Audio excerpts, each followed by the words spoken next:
आज देश आर्थिक आपातकाल की तरफ बढ़ रहा है। कहां जाएंगे लोग? महिलाओं के साथ बलात्कार हो रहा है और जब भाजपा के मंत्री बलात्कारी हो तो ऐसे मंत्रियों को सरेआम चौराहे पर फांसी की सजा दी जानी चाहिए। इससे कम की कोई सजा नहीं।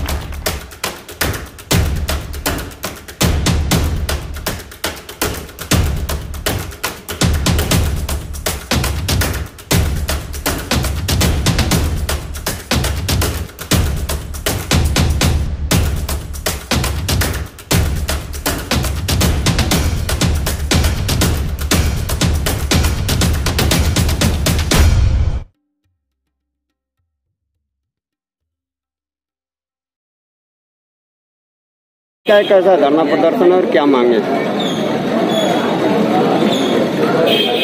प्रगतिशील समाजवादी पार्टी ने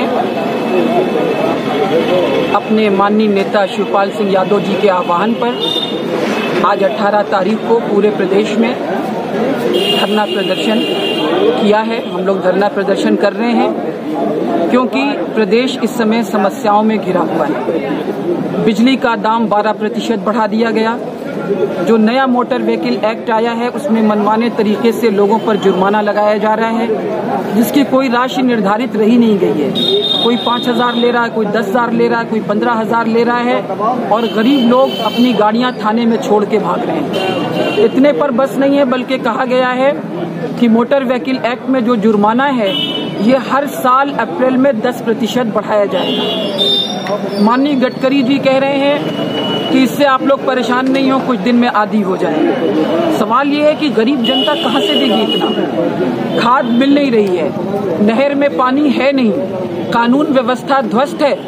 भाजपा सरकार में पहले मंत्री भी रहे हैं और वर्तमान में सांसद भी हैं। स्वामी चिन्मयानंद जी, शाहजहांपुर की वो बेटी 40 वीडियो उसने दिए, चिल्ला चिल्ला कर इंसाफ मांग रही है। इसके बावजूद आज तक उस बेटी को इंसाफ नहीं मिला है, उन्हें गिरफ्तार नहीं किया गया है।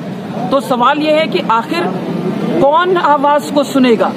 देश की अर्थव्यवस्था चौपट है। 1,75,000 करोड़ रुपए का लोन आरबीआई से केंद्र सरकार ने मांगा। क्यों मांगा? इसलिए कि खजाना खाली है। रुपया डॉलर के मुकाबले लगातार कमजोर हो रहा है, 71 पॉइंट कुछ पर आ गया। कहां जाएंगे हम?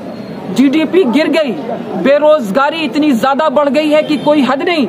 और बेशर्मी से केंद्र सरकार के मंत्री श्री संतोष गंगवार जी कहते हैं कि उत्तर भारतीय नौकरियों के योग्य नहीं है। तो क्या ये इस देश के करोड़ों करोड़ों नौजवानों का अपमान नहीं है?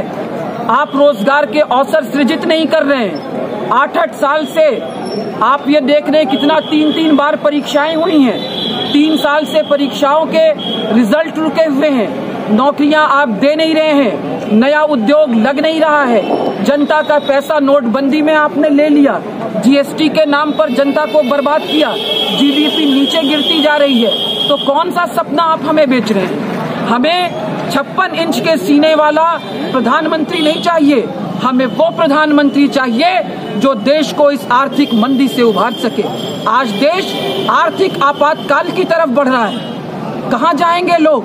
महिलाओं के साथ बलात्कार हो रहा है और जब भाजपा के मंत्री बलात्कारी हो तो ऐसे मंत्रियों को सरेआम चौराहे पर फांसी की सजा दी जानी चाहिए। इससे कम की कोई सजा मंजूर नहीं। अगर धरना प्रदर्शन करने के बाद भी नहीं निदान हुआ तो उसके बाद आप लोग क्या करें? तो हम लोग जेल भरेंगे। हम लोग ने पहले भी जेल भरो किया है और आज जब इन हालात में ना तो बसपा कोई आवाज उठा रही है, ना समाजवादी पार्टी कर रही है, ना कांग्रेस के लोग कर रहे हैं, क्योंकि ये लोग डरे हुए हैं कि किसी के पीछे ईडी ना लग जाए, कोई सीबीआई के जाल में ना फंस जाए। लेकिन हम लोग ना सीबीआई से डरते हैं, ना ईडी से डरते हैं। हम फकीर लोग हैं और देश की जनता पे अत्याचार होगा क्योंकि हम देश की जनता का मतलब अंबानी, अडानी और नीरव मोदी जैसे लोगों को नहीं समझते हैं। आज देश की दौलत गुजरात के इन चंद उद्योगपतियों के हाथ में जा रही है जिसे हमें रोकना है और देश के नौजवानों के भविष्य को बर्बाद होने से बचाना है।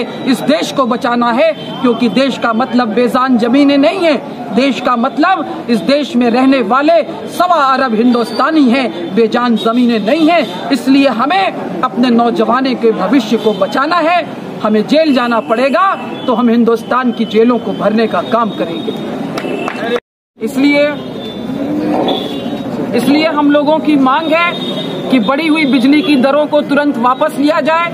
मोटर व्हीकल एक्ट के तहत जो मनमाने ढंग से जुर्माना लगाया जा रहा है उसको वापस लिया जाए। पैसा जन कल्याण में खर्च हो, उद्योगपतियों के ऊपर नहीं हो।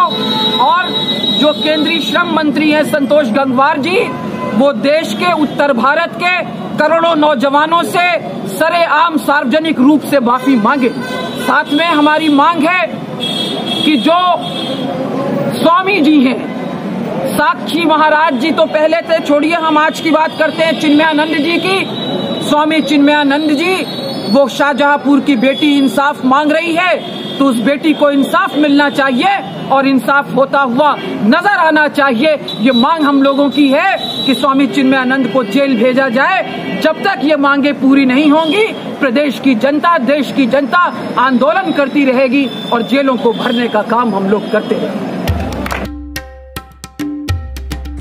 अगर आपने अभी तक हमारे चैनल को सब्सक्राइब नहीं किया है तो सब्सक्राइब करें और नोटिफिकेशन बेल आइकन को दबाएं और देखते रहें ABT न्यूज़।